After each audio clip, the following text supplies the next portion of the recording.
Et bonjour! En français, il y a des mots construits d'après les racines grecques et d'autres qui nous viennent authentiquement de la civilisation de la Grèce antique.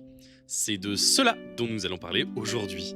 Homère, Socrate et Pythagore, nous voilà. En grec, theaomai signifie regarder, contempler. Il est à l'origine d'un type de lieu, en usage dès l'époque antique.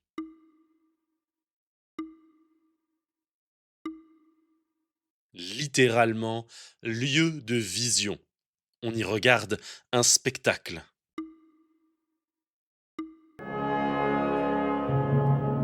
Formé de théa, la vision, et de trône, l'instrument, ou le lieu.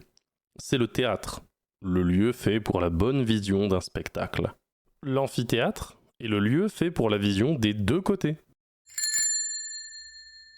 C'est un mot du grec ancien, utilisé tel quel en français, le plus souvent sous forme d'exclamation. Cet usage nous vient d'un savant antique de Syracuse.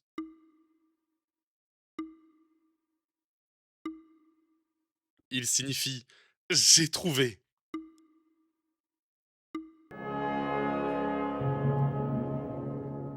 Eureka! C'est dans le bain, au terme, qu'Archimède a compris la loi qui porte son nom. Tout corps plongé dans un fluide subit une force verticale dirigée de bas en haut et opposée au poids du volume de fluide déplacé. Il a alors couru nu jusqu'à sa maison, traversant Syracuse en criant Eureka! Ce mot grec signifie de la terre elle-même. Le plus souvent, il est utilisé à propos d'individus. Par exemple, les Athéniens se définissaient par ce terme, parce que, de mémoire, ils avaient toujours été là, contrairement aux Spartiates, des Doriens qui s'étaient établis dans le Péloponnèse à la suite d'une invasion.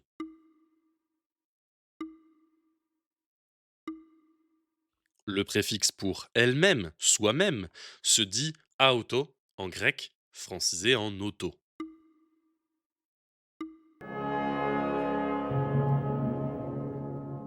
Autochthone en grec, autochtone en français.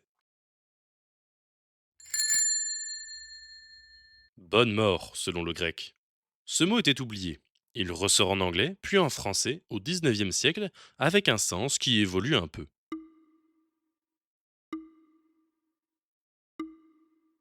Le terme utilisé pour mort vient ici de thanatos, la personnification de la mort en grec.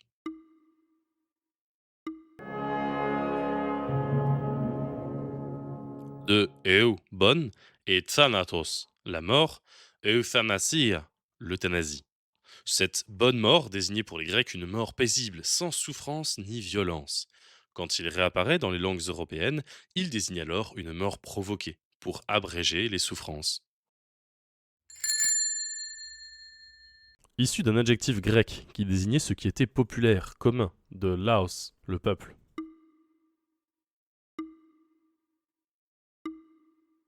Par opposition au mot clérikos, qui désignait ce qui était religieux.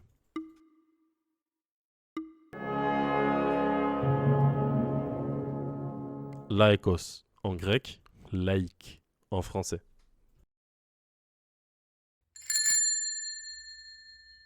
Cet adjectif vient d'un mot grec qui signifie du portique.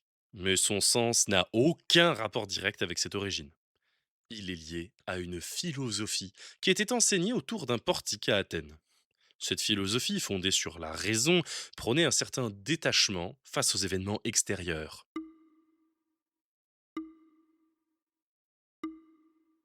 Rester impassible face à un événement sur lequel on n'a pas de prise.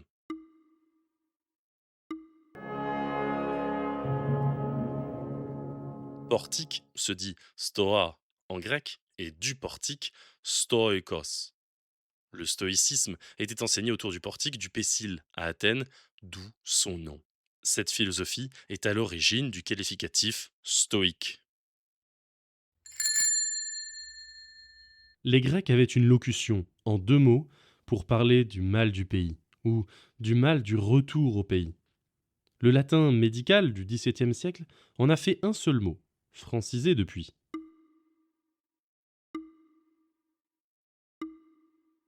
Mal ou douleur se dit algos en grec, utilisé ici comme suffixe.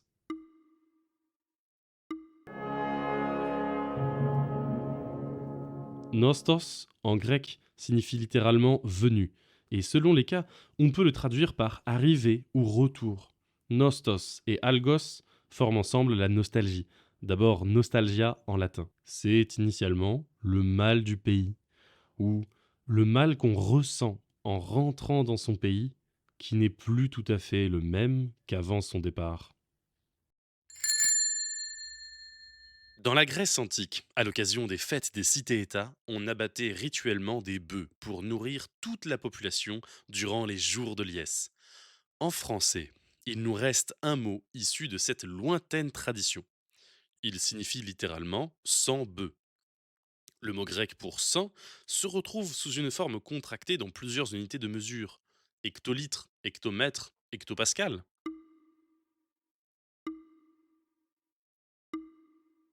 Tuer 100 bœufs le même jour.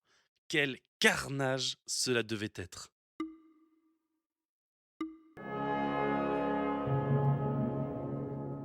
100 bœufs se dit en grec hékaton bous, ce qui a formé le mot grec hékatombe, francisé en hécatombe.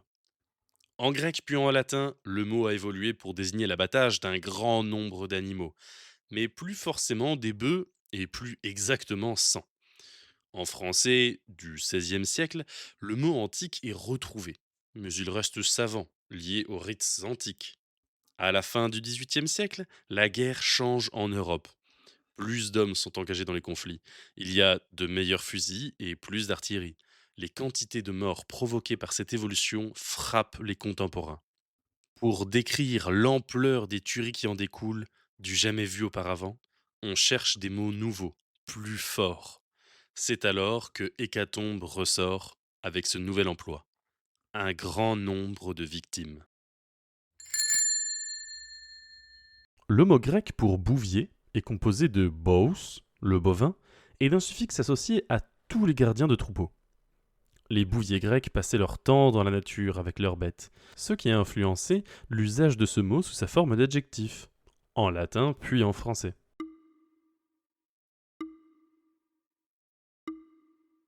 De cet adjectif grec lié au bouvier, le latin et le français n'ont retenu que l'idée de nature en oubliant la fonction agricole.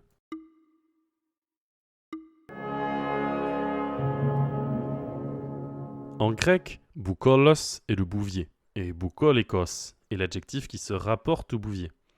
Il donne bucolique en français. Le latin avait ses propres termes pour désigner ce qui se rapporte au bouvier. De ce fait, il a utilisé ce mot d'origine grecque, boukolikous, pour qualifier la poésie liée à la nature. Le sens en français en découle. Ce mot existait déjà en grec ancien. Il est composé de deux radicaux. Le premier signifie aigu, au sens de esprit affûté, spirituel, bref, intelligent. Et le deuxième signifie stupide.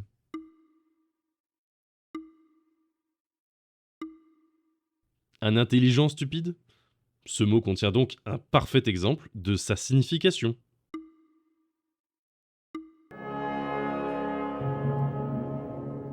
En grec tardif, oxys signifie aigu et par extension intelligent. Moros signifie stupide.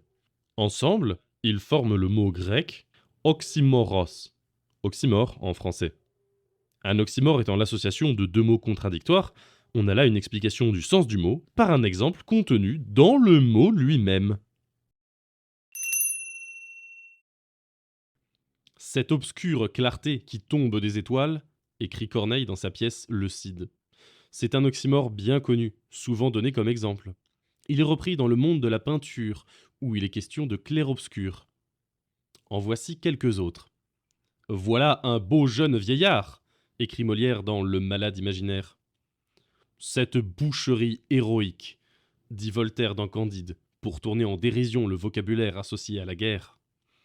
Dans Les Misérables, à la mort de Gavroche, Victor Hugo écrit « Cette petite grande âme venait de s'envoler ».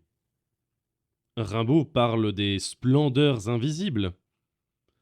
Ma seule étoile est morte, et mon luth constellé porte le soleil noir de la mélancolie. Ce soleil noir est de Gérard de Nerval. Alphonse Daudet, dans Le Petit Chose, décrit une belle figure laide qui sourit tristement. Georges Brassens nous emmène à la chasse aux papillons avec un bon petit diable. Et Pierre Desproges parle des fous normaux. On finit par cette phrase qui contient 4 oxymores.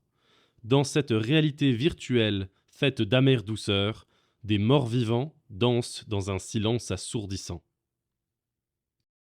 Récapitulons ces mots issus de la civilisation grecque. Le théâtre, le lieu où on regarde selon le grec. Eureka, soit j'ai trouvé. Autochtone, de la terre elle-même. Euthanasie, la bonne mort. Laïque, ce qui est commun, du peuple. Stoïque, littéralement du portique. La nostalgie, le mal consécutif à l'arrivée au port. Une hécatombe sans bœufs, sous-entendu tuer sans bœufs. Bucolique, relatif aux gardiens de vaches qui vivaient dans la nature. Un oxymore, soit un intelligent stupide. Honneur à la civilisation grecque. Voici comment Homère aurait pu conclure cette vidéo. O xeinoi aineite ton aoidon ton kodoma cruete tous antikeiras anmo airete philoisi de mython et nispete.